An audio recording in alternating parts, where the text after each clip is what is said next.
Hello, everyone, and welcome to this week's episode of the Disney Dining Show, a live episode of the Disney Dining Show coming to you from Orlando, Florida. I'm your host, Pete Werner, joined by my good friends, Sean Falk. Hi. Denny Sunderly. Hi there. And our producer, Corey Fiascanaro. Hey, everybody. So welcome, folks, to the show. Hope your week has gone as good as could be expected under the circumstances. We thought today for something different. This was Fiasco's idea, and I really liked it. Talking about what we're craving now that all the Disney restaurants are closed. So I thought I thought it was a great idea for a topic. Plus, I think we'll open it up for some Q&A in a little bit. Just it's a Friday afternoon. Why not? But they say absence makes the heart grow fonder. So the fact that, especially for those of us who live here, the ability to just, go on down a property and have dinner or grab lunch or whatever, that's a regular part of living in Orlando. And not having it, and you start to notice it. And somebody asked, with some Facebook question similar to this recently, I think the question was, if Disney would deliver, what would you order? Yeah. And I think I answered 24 buckets of 24 buckets of bacon and eggs from the Wave and a Barry Manilow CD, and then I'll just sit in the corner with a fork and the bucket and the Barry Manilow CD in the dark and cry and eat my bacon and eggs. That is what I am missing the most right now. And it's almost become obsessive, the thought process. I don't know. I mean, it's my favorite dish on property. But, it is what it is. What about you, Denny? What are you craving? Okay, so I'm right there with you with the bacon and eggs from the Wave. That is a family favorite of ours now. Because of you. It's all your fault, Pete. You're welcome. Yes, it's just perfect. And you could get, it's only on the dinner menu and as an appetizer. But if you're there, they have a magnificent breakfast buffet at the Wave. So if you're there at breakfast time, you can find the Tillamook cheddar grits on the breakfast buffet. So you get at least a little, piece of the dish, even if you can't have the whole thing. But you see the magic of that dish. The magic of that dish is the combination of the perfectly poached egg, the maple glazed pork belly. I'm killing myself because I haven't eaten yet, and the Tillamook cheddar grits. Yeah. And it's that blend. I mean, individually they're all very good, but when you blend them all together, oh my God, it's incredible. Divine. It's just divine. There's nothing I would change about that dish. So what else? Is there something else you're craving? Me personally, right about now, I would love the Cobb salad from the Hollywood Brown Derby and Disney's Hollywood Studios. I would love that beyond measure, because we'll go in and just have that as dinner. We'll have that paired with the rolls with the butter that's crusted with the French sea salt. Anything with French sea salt on it is just perfect. So yes, I would love our famous Cobb salad from Hollywood Brown Derby right about now. Sean, what are you craving? So I am somebody, I don't do I don't get delivery a lot. I don't use Uber Eats or anything. I don't usually go through drive-thrus either. I will go sit inside, even at fast food. Even at McDonald's, I go sit inside the restaurant because I've experienced that. So when I thought about it, I'm like, California grill, and I'm like, but the whole thing is the atmosphere, and I want to see the fireworks. And even though the food is amazing too, or even Tecumate was one that Pete and I had in February, and I really, really, really want to eat. But I'm being in that environment. I don't know that I'd like it as much in my house without the the whole experience, I guess, of that. So I'm like, I gotta scale back and think what comfort things of Disney that I like. So I would love to have the pineapple upside down Dole Whip cake, like that they have over in Adventureland in Magic Kingdom. That's just something that like connects me with the parks at this point. I had it the first time we were doing on the Tuesday shows. We used to do like a live segment where Steve would be filmed inside the park, and I volunteered to go with him one day, and I never ever volunteered to do it again because we were there for like an hour started, and he was like, let's go ahead and get a pineapple Dole Whip. I'm like, well, it's gonna melt before the show starts. And he's like, no, it's fine. And I'm like, well, it's not, because it's gonna melt before the show. And obviously it melted. So I think we ended up having to buy like 4 or 5 of them by the time get it. So I ate a lot of them that day, and I was like, wow, this is a really, really good thing. It was phenomenal, and now it connects me to the Kingdom as far as a snack goes. Yep. So I'm just craving that for some reason. Some stuff from Alani too, but like I can't get there anytime soon. So I'm missing Alani a lot. I wasn't going to broaden this to outside Disney World. Yeah. But we brought it to outside Disney World. We're going to be here for yeah, I know. I've been thinking about it a lot lately. Where I was like, I miss Alani. Like it was so relaxing. So. Right. Well, Fiasco, what about you? Yeah, so I have a number of things. I mentioned before on previous dining shows that you can actually order some things from Disney World if you're a very close by local. Things like Wolfgang Puck Express and Earl Sandwich. You can DoorDash those things from Disney Springs, which is awesome. You can't do that right now because all of the Disney Springs restaurants are closed down. You can't even go there, so you can't DoorDash it. But if Disney delivered right now, I would get those Caribbean pull-apart rolls from Sebastian's. Those are probably the top thing I'm craving right now, are those rolls and those dipping oils. I think a big part of this is because before everything closed, I was already craving Sebastian's a lot, because it's a favorite of mine, but it's not so much a favorite of Haley's. We share a lot of the same favorite restaurants, but Sebastian's is not one of them. She has trouble. It's a more inventive menu.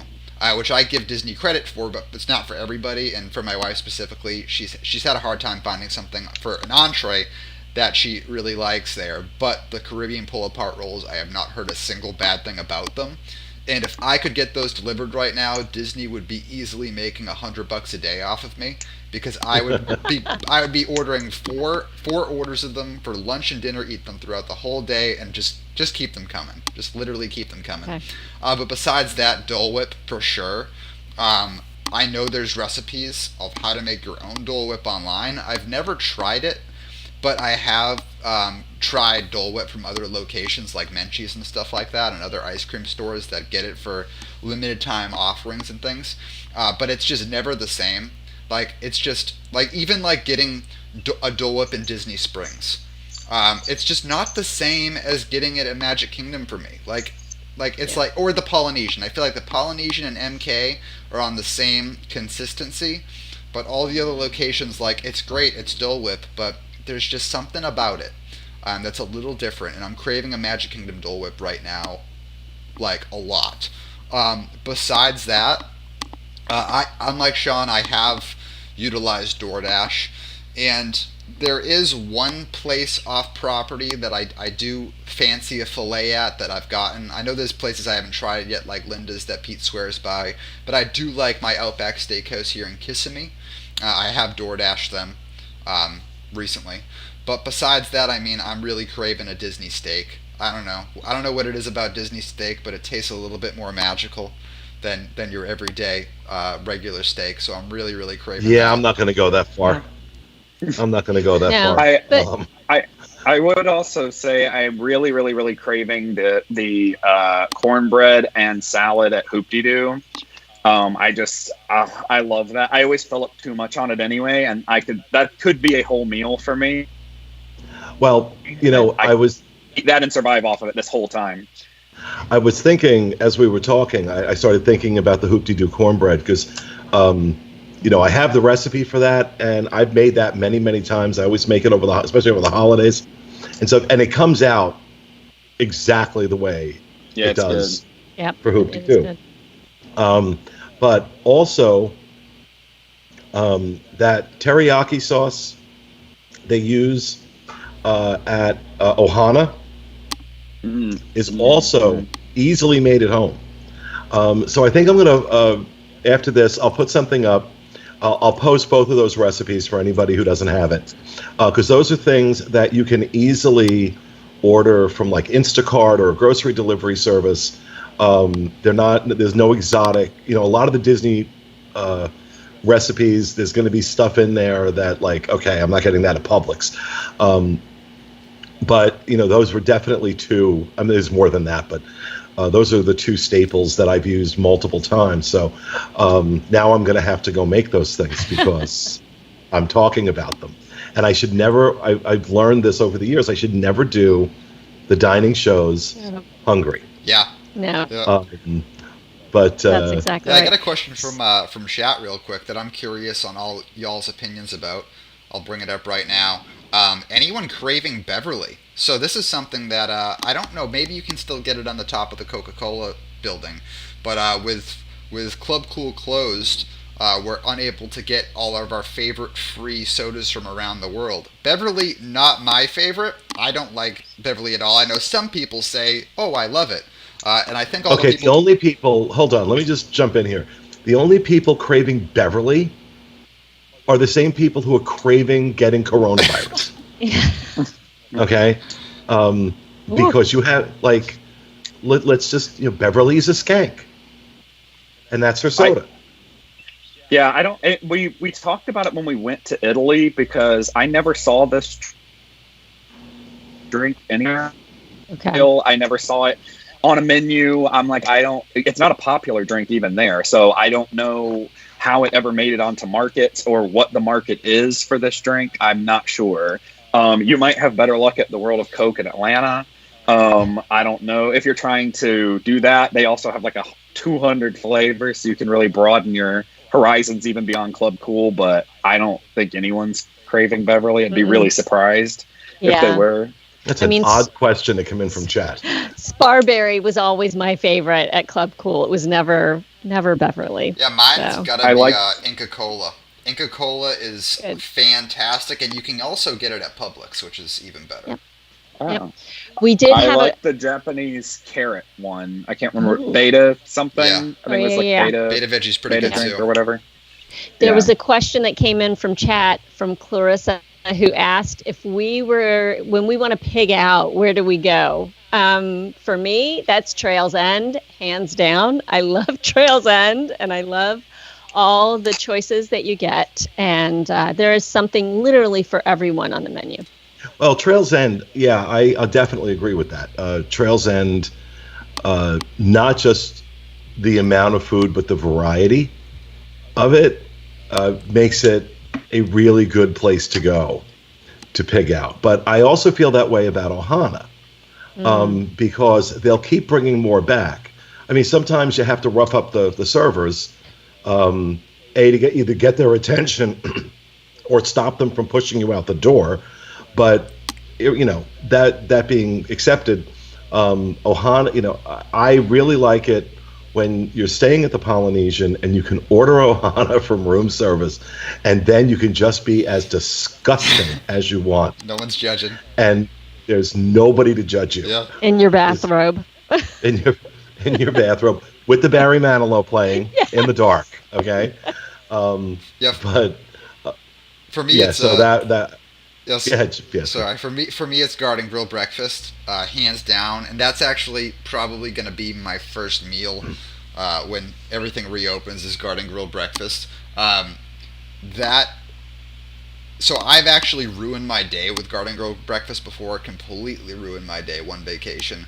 It was the fullest I've ever been in my entire life, because we went there early in the morning for breakfast on one of our vacations on our Epcot day, and we ended up going through 2 full cinnamon buns, and then a third one came, and we barely even got our skillet yet at this point. But then I also felt like I need to get my money's worth, and I'll just like cancel our lunch reservation, whatever. So I tried to eat as much as the skillet as I could too, and like I just got sick, and I basically had to tap out for the rest of that day and go back to the room, and like we didn't go back out until like 5 because I was just so disgustingly full. Like just, but that doesn't change my love for the restaurant. I love Garden Grill, and whenever I want to go overboard, that's the place I go. I'll never do that with breakfast because I rarely eat breakfast, and when I do eat breakfast, I don't eat a big one. It's always going to be later on in the day if I'm going to do that. So, but what about you, Sean? What's your favorite place to pig out? I know the place I end up ordering the most is usually Il Molino over at the Swan and Dolphin. I haven't been in a while, but of course it's Italian food, so it's already really heavy, but I just love, they have like these, I think they're arancini balls or something on their appetizer menu. They're phenomenal. That's the place I go where I'm like, I don't know when I'm going to be back here again, so I got to order like both appetizers I like. And Sean, that's what I feel like pigging out for me is where I'm like, what? If you could repeat that because you broke up and dropped out. Oh, yeah, okay. Your connection's a little dodgy. Really? Oh, yeah. Is it better? It's okay right now. After arancini balls. Oh yeah.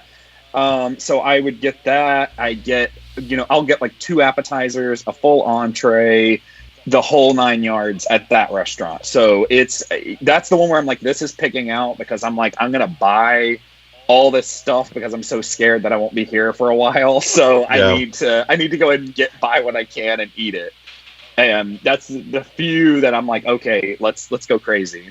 And of course, like every dining review we do, I'm always really stuffed. So see, I'm just, I think more than anything, more than any one particular dish or anything, I'm just craving being able to go back and eat wherever,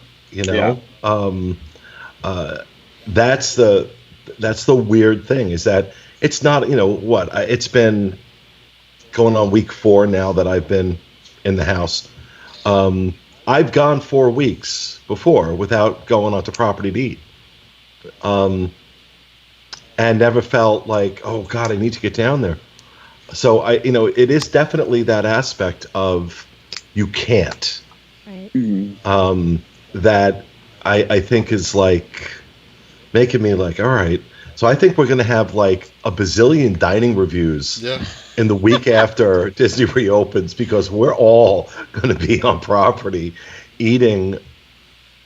Our faces off. Exactly. Eating, yeah. Yeah.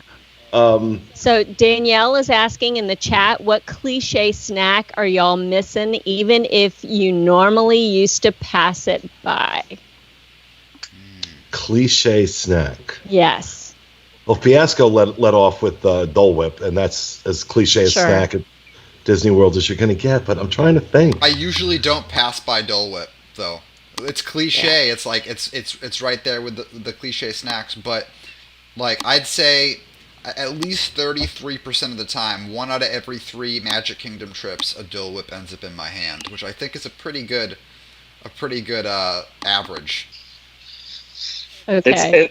It's not a all the time snack, but I am missing the filet snack options you have at the Canadian booth. Okay. Just because it's that little bite of filet mignon.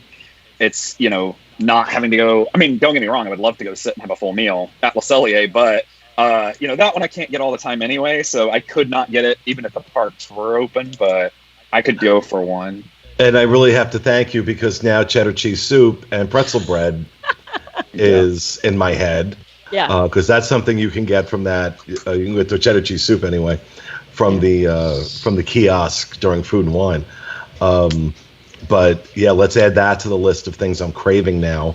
Yeah. But in terms, go ahead. Go ahead. No. Go ahead. Mine. Hi Danielle. So mine is going to be the Frushi. I don't know what I was thinking, not having frushi before this year's Flower and Garden Festival, but I didn't. And I heard all the amazing, oh, it's so fantastic. And I went, okay, whatever. And then I had it and I went, oh my gosh, it's fantastic. I would love frushi right about now. I was just thinking about it earlier. I wrote it on my little list here. So, call it cliche or not, it's the frushi for me. Yeah, I don't know that I have. I'm not a big snack guy. To be honest with you, I'm just never was. So, I mean, the first thing that came into my head was a Mickey bar. Yeah. And even though you can get those in Publix, I'll go back to what Kevin Close always says. It's the same thing, but it just tastes better on Main Street. Yeah.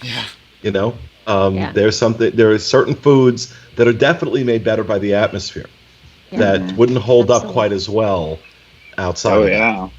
So if I had to pick one, it's that. So another question is asking, what is the best restaurant for two adults that are out on a date night? I know. I mean, to me, it's definitely either California Grill or Takumite. Just depending on what you like. I mean, California, you can see the fireworks, but even if you don't see the fireworks, people always throw that out there. But if you don't, you don't, and it's still an amazing experience. And then Takumite is really expensive, but it's just so good. Pete and I have just talked about it ever since we went, and just wanted to get back there. So I think that's the perfect thing for two adults on a date night. I wouldn't overlook Flying Fish either for that. Great atmosphere, incredible food, and then afterwards you're there on the boardwalk, and you can kind of walk the boardwalk, walk that loop around Crescent Lake by the Swan Dolphin and the Yacht and Beach Club. That's really romantic. They can be really romantic in the evening after a nice meal, a leisurely stroll, maybe head down into Jelly Rolls. So I think the boardwalk is well suited for a date night, personally. So, I agree.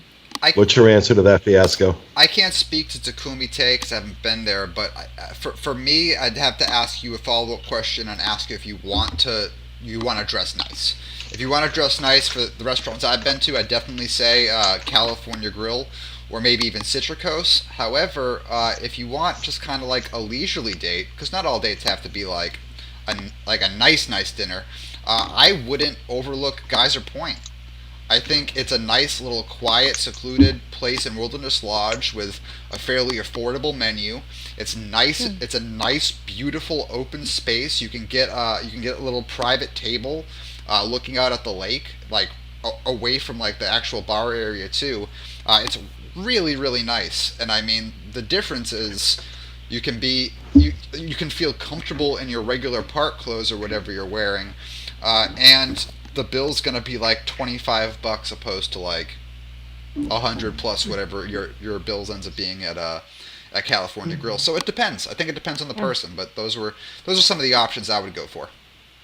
Keep talking so and I can do something here. Okay, and I would go to the France Pavilion. So either Chefs de France or Monsieur Paul. My hubby and I had one of our anniversary meals at Monsieur Paul and had the most amazing table by the window, incredible meal. Chefs de France is less expensive, and that's the restaurant, the dining location downstairs. And there is something magical about the amber glow of the lights in that space. So if I'm walking by and I'm not eating there, I want to be eating there, like every single time, because it just looks so romantic and so magical inside. Let me just cut in real quick because I'm not sure how long she's going to stay like this. Thought I'd let everybody see Dolly being all cute. Baby. Yeah. Oh, she is. She's so sweet. She's so sweet. But look how big she's gotten. She's a big baby. She is. She's a 45. She's at 45 pounds now. So, wow. Big girl, but very sweet, and she's doing well. So, She wanted to say hi to everybody. I'm sorry, Denny, go ahead. No, that was about it. It's just I agree, Pete, with flying fish as well. Equally, just magnificent experience. Not only is the dining location itself lovely, just the food, the service, just top notch. And somebody in chat asked. I have a. Sorry, somebody in chat. Go ahead, Sean. Oh, okay. Yeah. Oh, Let Sean. I was say what he's got to say. I was gonna say I have a question. Where would you guys like if you don't like your mother-in-law and she's come to town and you're like, like let's go like where's the place you go where you're like, yeah, don't really care for them. Like we're gonna take them to this place. Well, I don't know. I've never used restaurants as passive aggressive response. Family relation. I'm just saying. I'm just saying if you were because I was thinking if I was going on like a date that I wasn't sure about, I would want to do character dining because I'm like, well, at least there's like something to break that up because it might be kind of awkward. And then I was like, well, I guess if I didn't like them, like where would I go? So I didn't know if you could think of anywhere that you're just like, oh, where would you go? Oh, I'd take them to boat rides. Like there's, if I just never wanted to see them again, like that's an easy way. God. Well, there's that. There's that. This took a sharp left here somewhere. Yeah. I'm not sure. I just thought the opposite. What were you going to say, Fiasco? We got a question in chat here that I think is. Let me pull it up real quick. What is the best place to take a vegan date? For me, the answer is go to the Wave. I think the Wave's vegan options are phenomenal. They've changed throughout the months and throughout the years, but they're always amazing. Even before like Disney was on the vegan bandwagon, because I try a lot of vegan options, and people are like, "Oh, Fiasco's not even vegan, but he tries all of these vegan options." I actually was vegan. When I first got out of the service, my diet consisted of like 9 energy drinks a day, pizza rolls, and like microwave chicken nuggets. So my that on top of not sleeping very well. Did he just call them nuggies? Oh yeah, that's what you Are got. you 11? That's what you gotta call them. But, no, you don't really. But my blood pressure was awful, so I was like, I'm gonna get this in check, and I actually went vegan for about 9 months. I got my blood pressure in check, and it's still in check. But I rapidly lost weight because anybody who has done a vegan diet successfully knows that it's actually quite difficult to do it right. But I still do enjoy the options occasionally. And back when I was actually full-fledged vegan and going on Disney World trips, the Wave was just the best. It's always been the best, and I think it still holds the title today. No, it hasn't. It was terrible for a number of years. Just in general. Well, I don't know about the vegan option. Vegan dishes. Yeah. Vegan dishes. Yeah, I was going to say the same thing, Fiasco. My youngest is vegan, and when you're dining at the Wave, there are options available to you, and they know exactly what is and is not, and what'll be able to, they'll be able to transform a dish into a vegan option. It's just been a really great thing. I think for vegans, go to Fort Wilderness and just eat grass and twigs. And it's a cheap date, and it is it's vegan. My immediate thought was Garden Grill, but because of the main salad and stuff. Do y'all have any that goes with that? I mean, is there enough there for somebody who is vegan? I mean, it rarely gets asked. I think on the fancy side, so it's not. I think Garden Grill's a rough pick for vegans just because even though there are options that come out that are vegan, you're still paying that fixed price and you're missing out on like 60% of the offerings. But as far as like an all-you-can-eat meal goes, you can head over to Whispering Canyon. That has a killer option. You still have the fixed price of like $30 or whatever, but you can get a full vegan skillet. That's literally just vegan options, and I had that in a dining review we did previously, and it was awesome. It was great. I think Sean might be reconnecting because of his connection issues. But all right. So what about some? So let's talk about anything other than vegan right now. Oh, okay. Because I've hung in there. I've hung in there as long as I could, but you've now pushed the limits of my discussion on vegan. Somebody else asked me, Fiasco, how can the comment's gone now? But how can you live with yourself ordering a well done steak? And to correct that, I order medium well now, thanks to Pete. Pete pushed me towards the medium well, but it just happens to be what my entire family ordered growing up. I really hadn't had a well done piece of red meat until I was an adult. And well done steak is fine if you're going to go to Sizzler.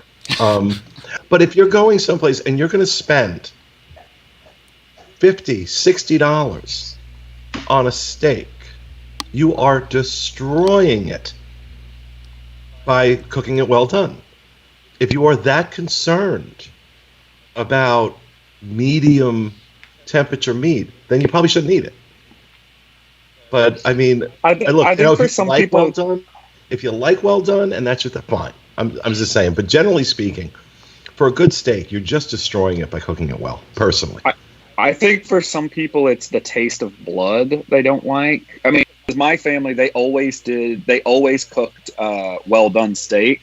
And I never liked steak growing up because I always just found it kind of tough, and I just wasn't into it. But then once I I grew up and I started going off to like business meals and that kind of stuff, and I would get medium rare or medium. I was like, oh, I really enjoy this. I like it this way. But my family, every single one of them order well done, and they want it pretty much burnt as much as they can because they do not want that taste.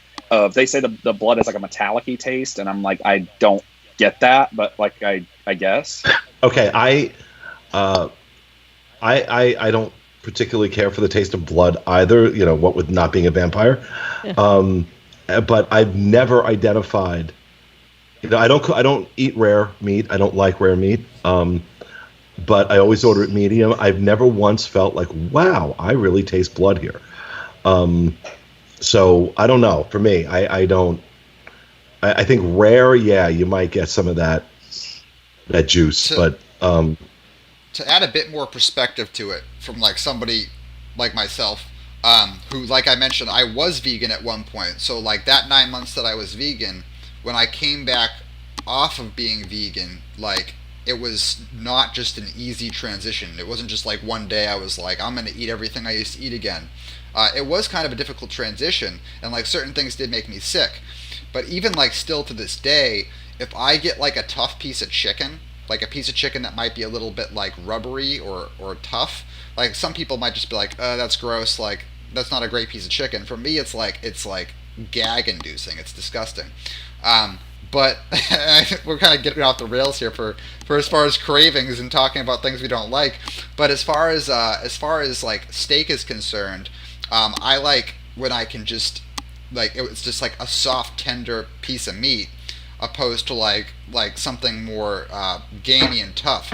So what I found is like the rarer the steak, the more chews it kind of takes, and those increasing amounts of chews that I need to take kind of like makes it less appealing to me.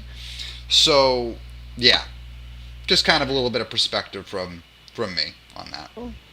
There's a question in chat that says, what is the best restaurant that you can usually get without an ADR?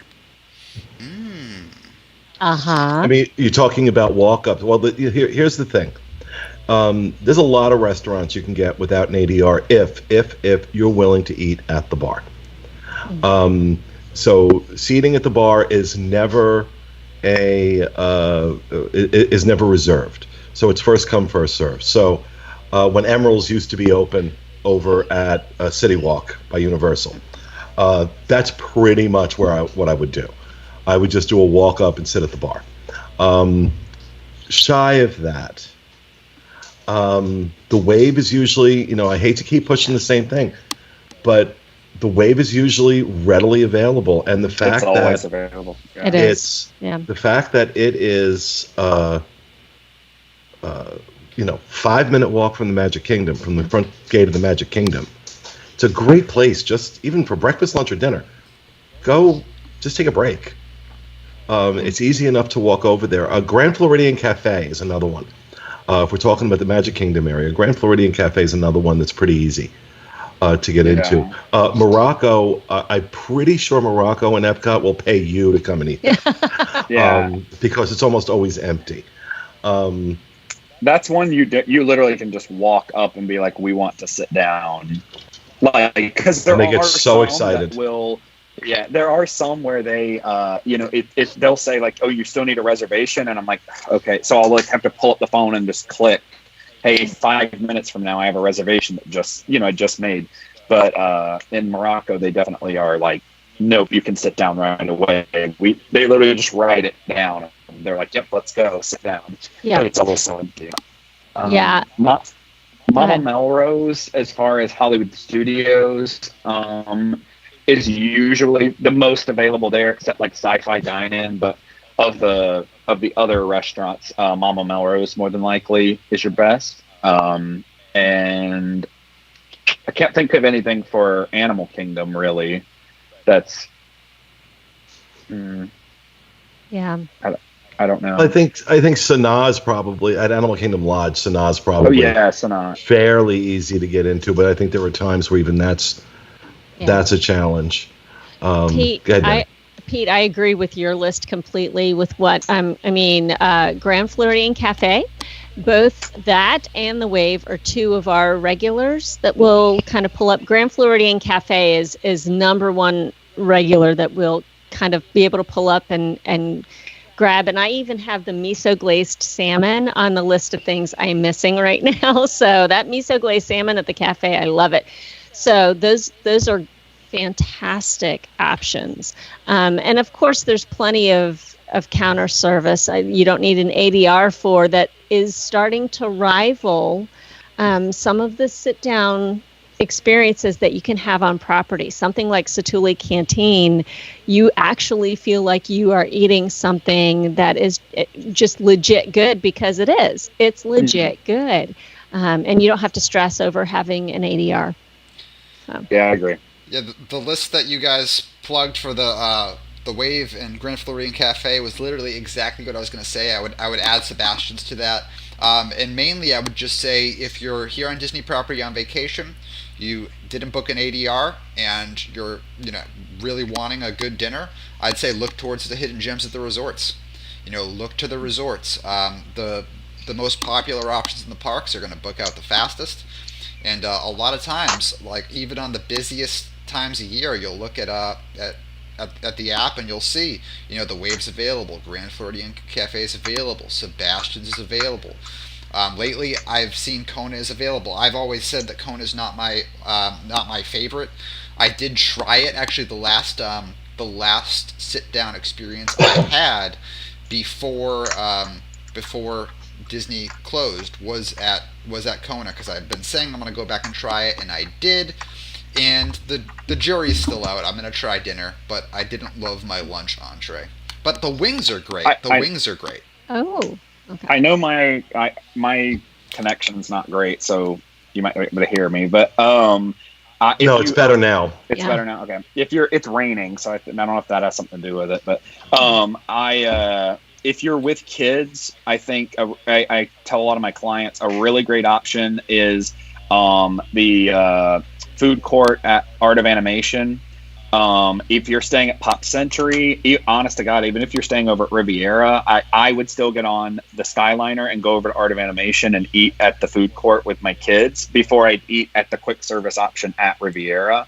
Not that it's terrible, it's just the one at Art of Animation is so good, and they have so many options, and everybody can get what they want. I think that's a really, really good option for families, especially with picky eaters or young kids or anything. It's a good tour of the hotel as well. This is, I remember when Art of Animation first opened, and we checked out that food court and raved about it.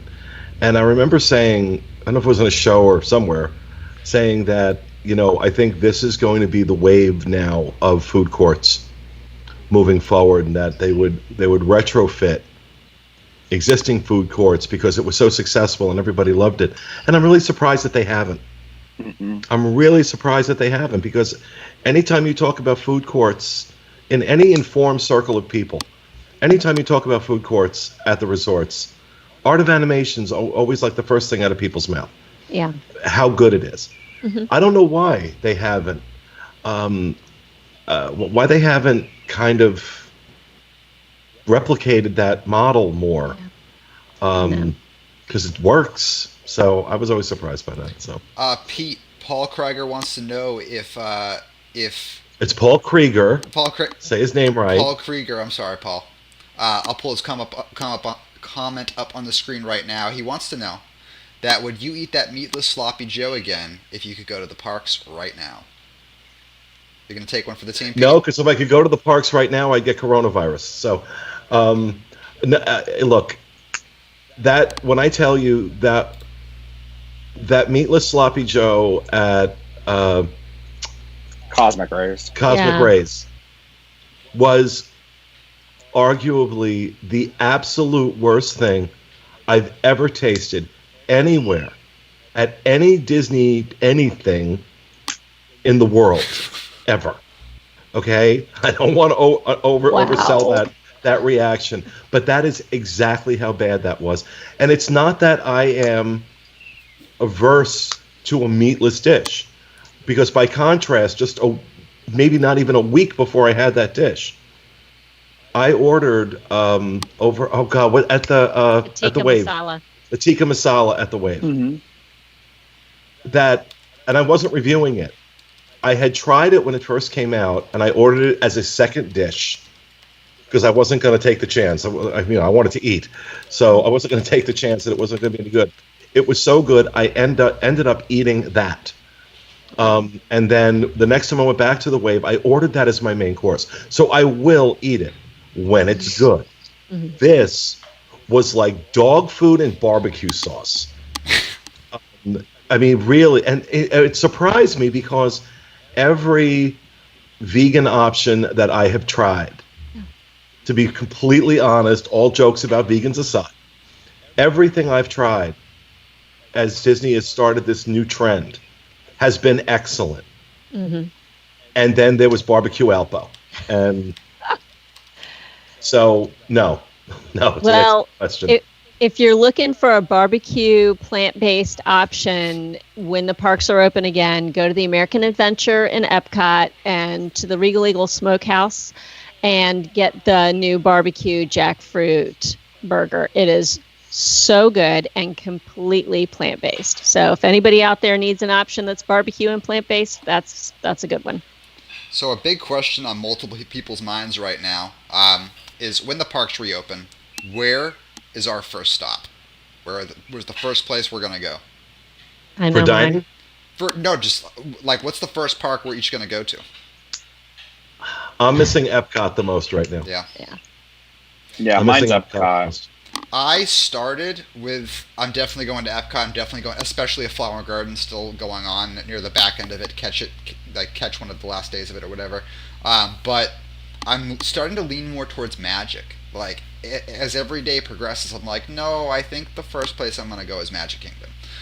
Just like especially after we did our best and worst bracket challenge and we talked about all the attractions and stuff like that. Like and they were just all like flowing into my head. I'm like I think it's got to be Magic. But if you want the best option, for social distancing, without having it negatively impact your experience, Epcot's your best bet. This is true. That's really. I'm just thinking practically. Yeah. That's a park that absorbs its crowds really well. It's a lot of theme park, and if they're limiting the number of people coming in, I think Epcot's a great solution for that. Oh, that's true. Mm-hmm. The first snack I want to go to Hollywood Studios, to Hollywood Scoops, and get a big ol' ice cream sundae with a ton of hot fudge on it, and sit there at the foot of the Tower of Terror and just be. That's what I want to do first. I'll say what the audience is thinking. I hate skinny people. Oh no. Okay. Oh whatever. No. Skinny woman, gonna go sit there and eat a big hot fudge sundae, and oh look at me, I'm so pretty and thin. No. No. That's fine. I could eat it in the corner in the dark with Barry Manilow on too. That'd be fine. Yeah, but you're still going to get up from that corner and be thin. Oh, whatever. Thin and gorgeous, okay? Oh, So bless your heart. God love you. Um, We've got another question. What's the best character dining option that is more on the quiet side if you have a child with sensory issues who could have a meltdown? So characters, but more quiet. I still say Garden Grill, especially if you can ask ahead for a booth and not a table, especially. Okay. The atmosphere is the land pavilion, so there's going to be a lot of foot traffic walking around outside of it, but it does just peacefully rotate, and you just hear the sound of that water coming from the attraction, and the booth is kind of enclosed. So, like, unless somebody's walking directly by your table, you really don't notice the people coming around that much. And also, unless your seating is at the part where the theater rotates the exit and the entrance of Garden Grill, you're not even really going to see that foot traffic. It's just going to be like you and whatever character is coming by. I would say I mean, when I was a kid, I had really, really, really bad anxiety issues, and it could come on at any spur of the moment where I needed to be out of a certain situation, and I would not at all have wanted to go to Garden Grill. I would have never put myself in a spot where I couldn't immediately walk out of a restaurant if I needed to get out. So I mean, to me, I would probably say Tusker House. It's very secluded right outside. There's a lot of doors to get out of it very quickly, and it leads into like a little garden area. So I think it's something where if it does become overwhelming, there's that. And then there's also 2 side rooms, one on each side, and you can ask to be sat in there, and it's very secluded. There's only like 3 or 4 tables in those sides. So if you want to wait there, and then it's small, so they only allow 1 character in at a time. So not too much can really happen in there. It seems like a more safe zone, I guess. Yeah, provided you can get into those side rooms. Because if you're in the main room and they do that parade, there is nothing quiet and okay about that. The side you have to watch sensory. If you have to watch the sensory issues, yeah. And they'll put you there if you ask. If you say like, "Hey, we'll wait for a side room," and everything like that's not. It runs pretty consistently. So I've had clients ask about it before, and they've always been pretty happy with it after that. So I think from a safe bet perspective, I think Fiasco's right. I think Garden Grill is the best option because, no matter what, it's never rambunctious and loud and crazy. It's always kind of low key.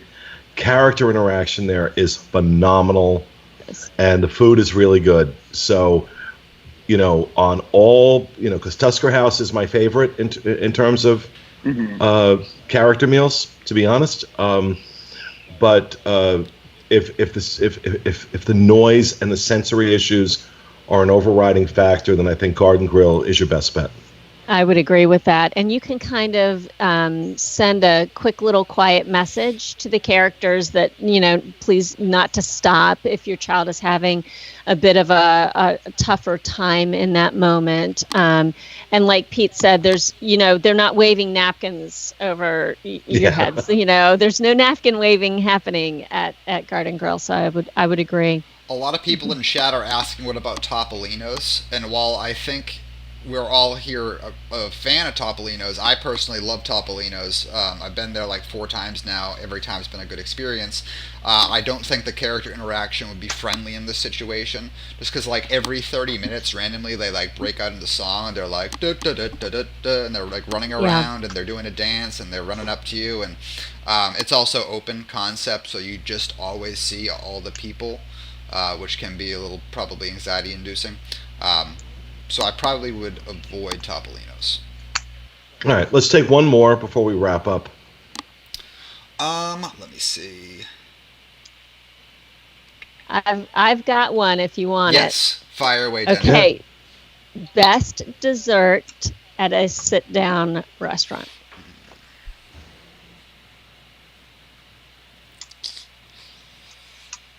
Mm. I know. Okay, I got it. I got it. Okay. I'm gonna plug the thing I love that nobody else does, and I'm gonna say the volcano at Rainforest Cafe. That dessert is phenomenal. It's just the hot chocolate molten cake with that ice cream on top. Like, say no more. See, and I'd have to give it to the grapefruit cake at Hollywood Brown Derby. Okay. That is such an amazing cake. That's a unique. If you're a cake person, yeah. Mine would be Beaches and Cream. Just anything. The No Way Jose is fantastic. The hot fudge sundaes that you can kind of design on your own are fantastic. And we'll go there, and I'll eat a little something so that then I can feel like I can have my dessert. Like, okay, check, I ate something. I'm a grown up. I'm gonna now pig out on dessert. So that's what. Sean, what about you? I don't think I can think of one offhand. You're not a big dessert guy. I don't really get dessert a lot. I like the duo cake in the French Pavilion, but I mean, it's not a sit-down restaurant. But that's my go-to, and that's the one I always recommend to people. But yeah, I don't really ever order dessert except when we do dining reviews. What's in the duo cake, Sean? It's a mound. It's like a dome shape, and it is outside is dark chocolate, which I actually don't like dark chocolate. I like milk much better, but it's a very faint taste of it. And then it's like a milk chocolate mousse inside of it, and there's also white chocolate around the very bottom perimeter. So I mean, it is the most chocolatey thing ever. It's like you need to split it. I mean, it's not even that big. It's just so rich that you really might want to split it with somebody. And it's only like $5, I think, but it's a very filling dessert. Okay. And it's in the quick patisserie service in France. Patisserie, yeah. Mm-hmm. So yeah, it's back there, and it's very easy to just go up and get that, because usually we'll eat in Epcot, and then I'll not get dessert, and I'll just wait to go get that whenever we go around the corner. Yeah, and for me, if I'm in Epcot, I'm going to skip a dessert, and I'm going to get that chocolate soft serve at that little kiosk right across from the France Pavilion. That is the best ice cream I've ever tasted. I have a non-chocolate dessert that I would rank up there. It's the key lime pie at Olivia's at Old Key West. That is the bomb. I used to say that, but they have cut back on the amount of key lime in the key lime pie. Okay. And well, now I think they've stopped doing the traditional key lime pie, and they're doing some other weird thing now, which makes no sense at all. But I wasn't a fan of the key lime dessert I had when I was there last time. We ordered it in February, and I thought it was great. Like, it was so good that you could really taste. I thought you could taste the key lime a lot. I really enjoyed it. Some people in chat are plugging the macaroon ice cream sandwich. In the France Pavilion, there's multiple places you can get ice cream. My favorite spot is that place right over in the back. I'll skip on saying the name because I will definitely say it wrong. Me and Steve did a review. Oh, I know. It's my favorite thing to listen to you try and pronounce French words. Yeah, right. Yeah, but me and Steve did a review on this a while back, and we had a cast member there say the name of the restaurant for us, and then I overlaid her saying the name over us trying to say the name. It's like a little funny thing. But the ice cream there is incredible, and they do seasonal flavors. And if you're a pumpkin spice fanatic, during the fall season they have a pumpkin spice sorbet, and it is the best thing ever. I think if we wanted to raise money, we should have Fiasco read a children's bedtime story in French. And watch what kind of coat hanger this man will take to that language.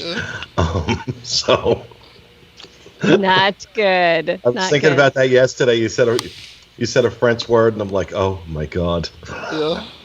Oh, what can you do? It's terrible, but it's adorable. It's endearing. Yeah. It's endearing. It's part of me. It is the wonder that is Fiasco. Yeah. All right, folks. Thank you very much. That's going to do it for our episode this week. Thank you, Denny. Thank you, Fiasco. Thank you, Sean. And thank you guys for joining us.